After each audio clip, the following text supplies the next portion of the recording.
I think there's a pretty big gap between how we talk about movies and how we experience movies emotionally.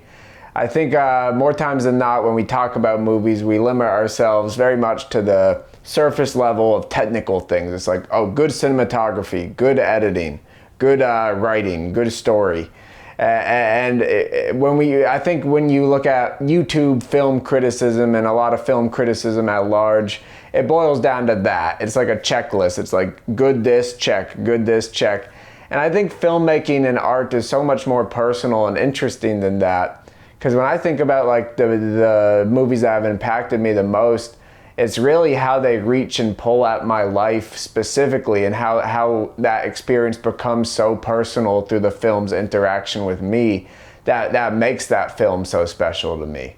And that was a big reason why I started this channel. I wanted to try to introduce that more personal side to YouTube film criticism, because I do think people go for that checklist and they're like, oh, I like style and cinematography, so this movie has good cinematography, I'll see it, which is a fine way to view movies. I've certainly watched tons of movies because I heard they're good technically, but it's usually the ones that I don't expect to take me aback and don't expect to leave such an impact that impact me the most, and it's usually for reasons that I could never be told by anyone else.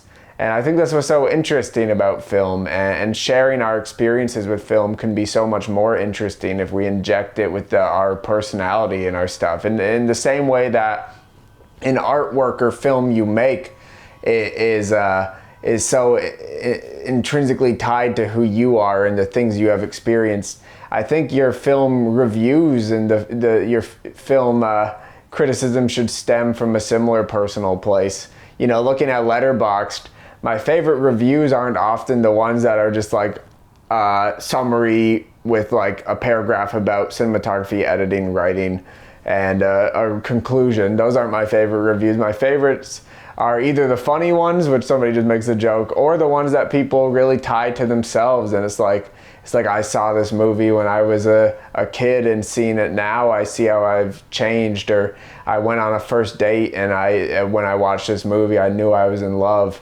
Or you know, there's one scene in particular that felt like it paralleled my exact life, and then they go into that. Like, reviews like that are so much more meaningful because you're getting something from the review that is beyond the movie. You know, you're getting something that the reviewer and the person is bringing into it.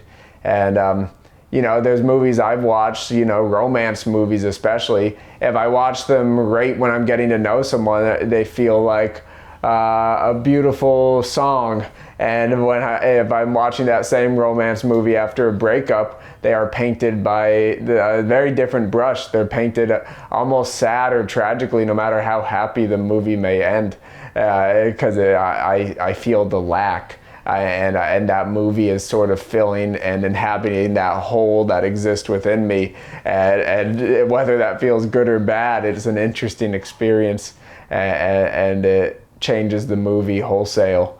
And I think the best movies for me are those ones, the ones that sit in my life, and not in an uncomfortable way, but a way that they like find their spot in my brain. That's like, oh, Joel, think about losing your father. Joel, think about the love you've had and the love you've lost. And if a scene really pulls at that, and even symbolically, even if it's not a one-to-one, like I could be watching two like 60-year-old people get neglected by their family and fall in love, and I could have these thoughts of my life and these thoughts of the ones I've lost and the moments of love and neglect I've felt.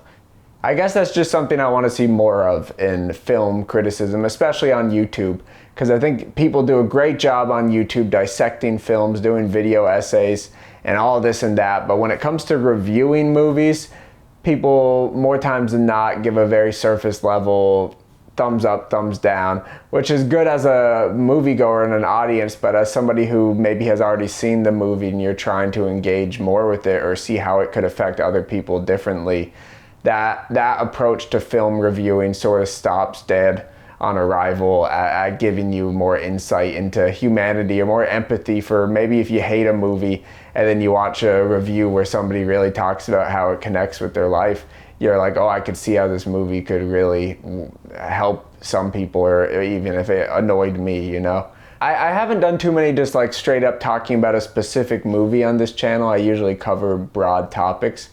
But if I do start to review the movies I watch, you know, if you keep up with my Letterboxd, you'll see all the movies I'm watching. But if I start to review them, I'd like to do it a little more like that. And I don't want it to be like an annoying recipe, that old joke where the recipe has a personal story before you actually get to the meat. I want it to feel purposeful and interesting.